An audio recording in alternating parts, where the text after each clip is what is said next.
बिस्मिल्लाहिर्रहमानिर्रहीम। स्टूडेंट्स अस्सलाम वालेकुम। उम्मीद है आप सब लोग खैरियत से होंगे। तो हाजिर हैं MTI 302 की असाइनमेंट नंबर 1 के सलूशन 2026 के साथ।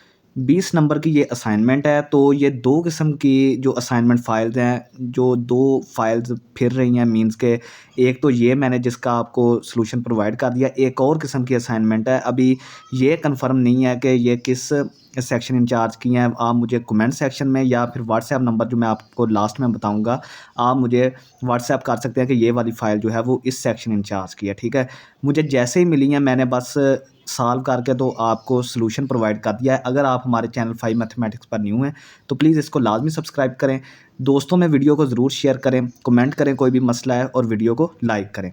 तो चलिए स्टार्ट करते हैं। इसमें क्वेश्चंस हैं थोड़े से ट्रिकी से, वो आप देख सकते हैं कि सबसे पहला क्वेश्चन है कि एक दुकानदार ने 45,000 की कोई चीज़ें ख़रीदी थी, कोई सौदा सलफ उसने ख़रीदा होगा 45,000 का। ठीक है, ख़रीद के रख लिया। जब चीज़ें ख़रीद के रख ली तो उसने क्या हुआ कि 12% जो उसने 45,000 का जो 12% था ना, वो ख़रीदे, जब उसने ख़रीदा तो 12% रेट जो है वो तमाम चीज़ों का बढ़ गया, ज़्यादा हो गया। फिर 8% जो है वो कम हो गया। तो हमने इसमें फाइंड करना है percentage change in the price of goods after these 2 successive years. तो पहले साल में क्या हुआ कि 12% बढ़ गया। ठीक है, यानी कि 45,000 का जो 12% होता है वो बढ़ गया।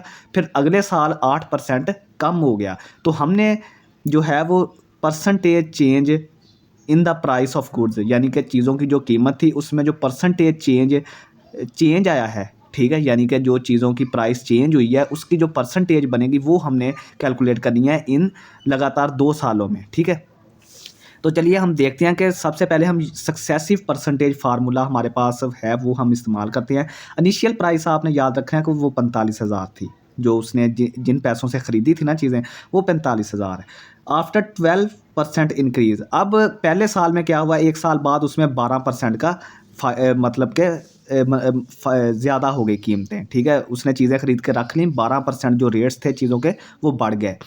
तो फार्मूला क्या होगा, फार्मूला ये होगा कि इनिशियल प्राइस इनटू, अगर तो रेट जो है वो इंक्रीज़ हुआ है तो आपने जो ये परसेंटेज है ना इसको आपने 1 में प्लस कर देना है, यानी कि इनिशियल प्राइस को ज़रब देनी है किससे, 1 प्लस परसेंटेज जो इंक्रीज़ हुई है। ठीक है, अगर ये डिक्रीज़ हुई है तो आपने 1 में से माइनस कर देनी है जो परसेंटेज डिक्रीज़ हुई है। तो 12% इंक्रीज़ हुआ था, 12% इंक्रीज़ हुआ तो 12% को जब हम चेंज करेंगे परसेंटेज से तो 12/100 आ जाएगा, क्योंकि परसेंटेज का मतलब 100 होता है ना। तो जब भी परसेंटेज ख़त्म करेंगे परसेंटेज की अलामत, तो वो क्या आ जाता है, नीचे 100 आ जाता है। ठीक है, आपने सिर्फ ये याद रखना है कि जब इंक्रीज़ होगी तो 1 में प्लस कर देनी है ये परसेंटेज, और परसेंटेज ख़त्म करके 12/100 आ जाएगा। ठीक है, और उसको आपने सारी टर्म को ज़रब दे देनी है इनिशियल प्राइस से।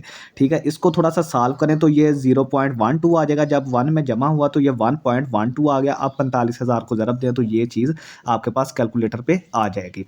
नेक्स्ट अगले साल क्या हुआ कि 8% के हिसाब से डिक्रीज़ हो गया, जो वैल्यू थी चीज़ों की कम हो गई। अब जो चीज़ों की वैल्यू कम हुई है ना, आपने याद रखना है कि वो इनिशियल प्राइस पे नहीं होगी, बल्कि जो हमें ये वाली प्राइस अब मिल गई है ना, इसके हिसाब से हमें 8% जो है वो कम हुई है। ये ट्रिक है यहाँ पे।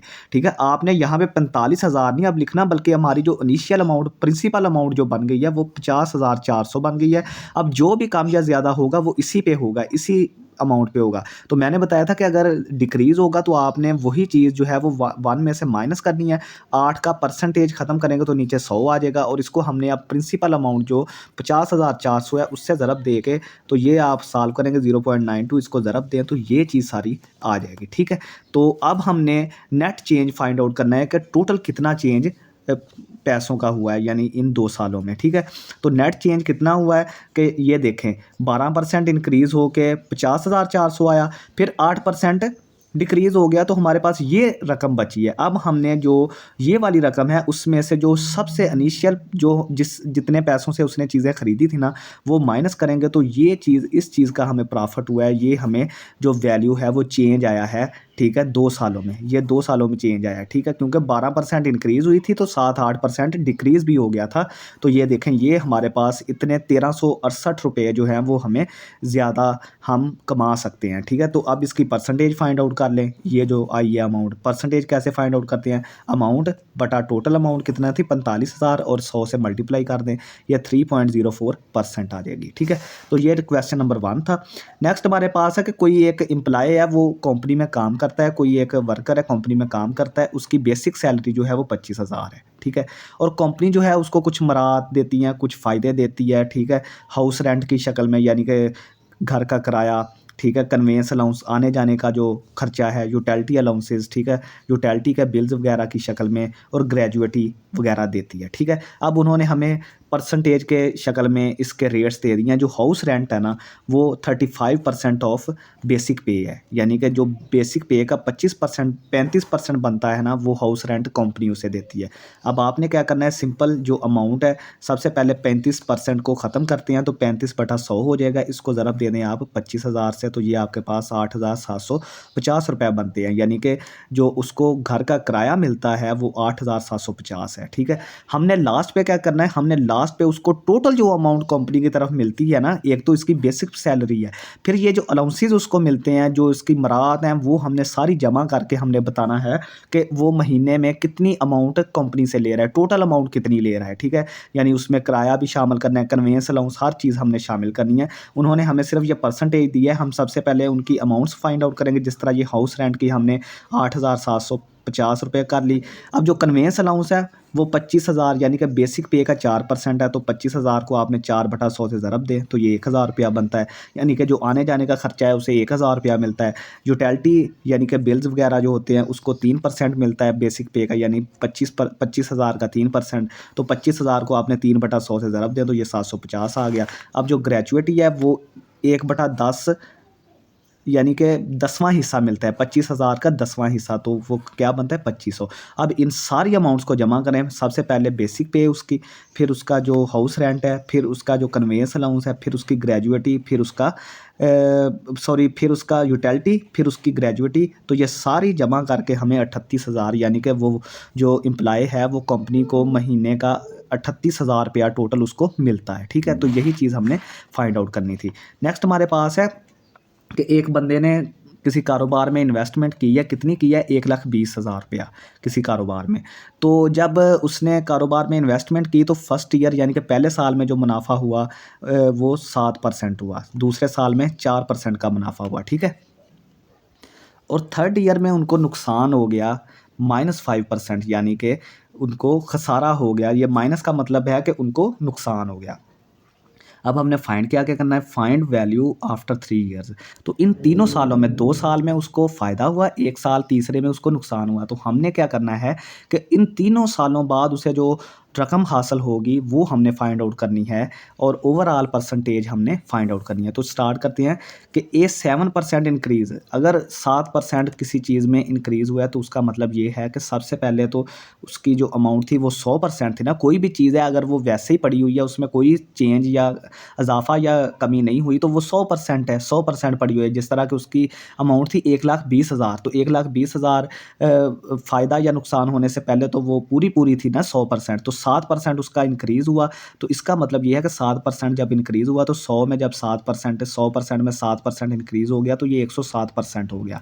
अब 107% को हम डेसिमल में कन्वर्ट करेंगे, तो इसको नीचे बटा 100 कर दें, परसेंटेज को ख़त्म करके जब उसको सॉल्व करेंगे वो आ जाएगा 1.07। अब आपने जो उसने इन्वेस्टमेंट की थी उसको 1.07 से मल्टीप्लाई करें, तो उसकी पहले साल बाद जो उसको फ़ायदा हुआ, यानी कि जो इजाफा हुआ रकम में, वो 1,28,400 तक पहुंच गई। 7% इजाफे से उसकी जो रकम 1,20,000 से 1,28,400 तक पहुंच गई, ठीक है। फिर उसने दूसरे साल में 4% का इजाफा हुआ। इसी तरह 4% का क्या मतलब है कि 100%। अब ये वाली रकम हमारी 100% बनेगी। अब ये आपने याद रखना है कि वो इनिशियल जो, जब भी आपने याद रखना है कि जो इंटरेस्ट लगता है या जो फ़ायदा होता है, नुकसान होता है, तो जो पिछली रकम होती है ना उस पे लगता है। ये नहीं है कि जो पहले वाली, सबसे पहले वाली 1,20,000 रुपये अब नहीं लगेगी। अब जो भी फ़ायदा नुकसान होगा वो इस रकम पे होगा, ठीक है। तो ये 4% का मतलब है कि 104%, 100 + 4 104% इसको करेंगे तो 1.04 आ जाएगा। अब आपने इस रकम से मल्टीप्लाई करना है, जो अब ये आपकी प्रिंसिपल अमाउंट बन गई है, 1.04 को इससे करेंगे तो ये अमाउंट आपके पास आ जाएगी। अब आपके पास क्या हुआ कि तीसरे साल में उसको 5% जो है वो नुकसान हो गया, डिक्रीज़ हो गया। तो नुकसान होने का मतलब ये है कि 100% अमाउंट थी पहले, उसमें 5% नुकसान हुआ, तो आपने 100 में से 5 को माइनस कर दें तो ये 95%, इसको लिखेंगे तो ये 0.95 आ जाएगा, ठीक है, 0.95। अब आपने ये जो प्रिंसिपल अमाउंट थी इसको ज़रब दे दें तो आपको ये मिल जाएगा। अब ओवरऑल चेंज क्या है? ओवरऑल चेंज हमारे पास ये है कि ये वाली रकम और माइनस आपने जो सबसे इनिशियल अमाउंट थी वो माइनस कर दें। अब ये 3 साल के एंड पे, जो 3 साल के एंड पे हमें ये रकम मिली थी, उसको आपने उसमें से माइनस कर देना है जो आपकी सबसे पहले वाली रकम थी। तो ये हमें फ़ायदा हुआ है इतना, 3 साल के एंड पे हमें इतनी रकम फ़ायदे में मिली है। तो इसके परसेंटेज चेंज फाइंड आउट कर लें, ये रकम बटा इनिशियल अमाउंट ज़रबे 100, तो ये इसका परसेंटेज चेंज आ जाएगा, ठीक है। तो नेक्स्ट क्वेश्चन नंबर 4 है हमारे पास। एक टेबल गिवन है, इसमें हमारे पास असेसमेंट की टाइप्स हैं, जिस तरह के वीयू की है कि क्विज़ के इतनी परसेंटेज है, क्विज़ का वेटेज इतना है, असाइनमेंट की इतनी परसेंटेज है, वेटेज इतना है, मिड में इतना है, फाइनल का इतना है। तो ये वही चीज़ दी गई है कि असेसमेंट कौन सी है, क्विज़ है, इसका वेटेज कितना है 0.10 और मार्क्स इसके कितने हैं 40। असेसमेंट असाइनमेंट आगे असाइनमेंट है 0.20, इसकी वेटेज है 30 इसके मार्क्स हैं, मिड के 0.30 वेटेज है और इसका 55 मार्क्स हैं, और फाइनल के 0.40 और 75 इसके मार्क्स हैं। हमने क्या करना है, इस टेबल की मदद से सिंपल एवरेज और वेटेड एवरेज हमने फाइंड आउट करनी है। सिंपल एवरेज का सिंपल सा फार्मूला है कि जो मार्क्स हैं हमारे उनको सम करें और जितने आइटम्स हैं, 1 2 3 4 आइटम्स हैं, उन पे डिवाइड कर दें। तो सबको जमा किया, 200 आ गया, 4 पे तकसीम करें तो 50 इसका सिंपल एवरेज आ जाएगी, ठीक है। वेटेड एवरेज का क्या मतलब है कि आपने सबसे पहले वेट और मार्क्स, वेटेज और मार्क्स, हर वेटेज के सामने देखें, ये वेटेज के सामने मार्क्स ये हैं, इनको मल्टीप्लाई करें, इसके सामने ये है, इनको मल्टीप्लाई करें, इसके सामने ये है, इसको मल्टीप्लाई करें, इसके सामने ये है, इसको मल्टीप्लाई करके लास्ट पे जमा कर दें। तो देखेंगे ये मल्टीप्लाई हुआ, ये भी मल्टीप्लाई, ये भी मल्टीप्लाई, ये भी, और सबको जमा करके जब इसको मल्टीप्लाई करेंगे 0.10 को 40 से, ये 4 आ जाएगा, इसको करेंगे 6 आ जाएगा, इसको करेंगे 16.5, इसको करेंगे 30, तो ये जब जमा करेंगे तो 56.5 आ जाएगा, ठीक है।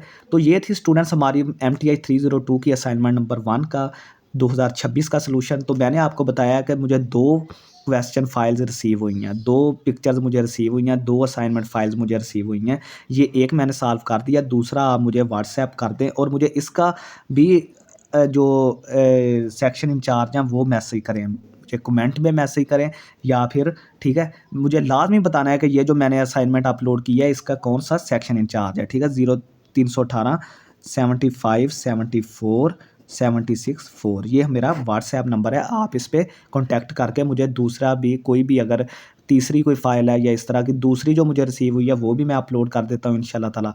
बहुत शुक्रिया स्टूडेंट्स मुझे सुनने के लिए। हम इसी तरह इंशाल्लाह ताला आपको क्वालिटी मटेरियल, असाइनमेंट्स और लेक्चर्स भी हमारे चलते हैं, ठीक है। तो वो आपने लाजमी MTH 5101, MTH 304, फिज़िक्स 101, MTH 100 और पाक 522, MTH 104, ठीक है। ये 4 सीरीज़ पहले वाली कंप्लीट हो गई हैं हमारी। ये दो सीरीज़ जो है वो अंडर कंस्ट्रक्शन है, ठीक है, जा रही हैं, चल रही हैं, कंटिन्यूअस है इंशाल्लाह ताला। ये भी हम जल्दी कंप्लीट करने की कोशिश करेंगे। तो चैनल 5 मैथमेटिक्स को लाजमी सब्सक्राइब करें। बहुत शुक्रिया स्टूडेंट्स, अल्लाह हाफ़िज़।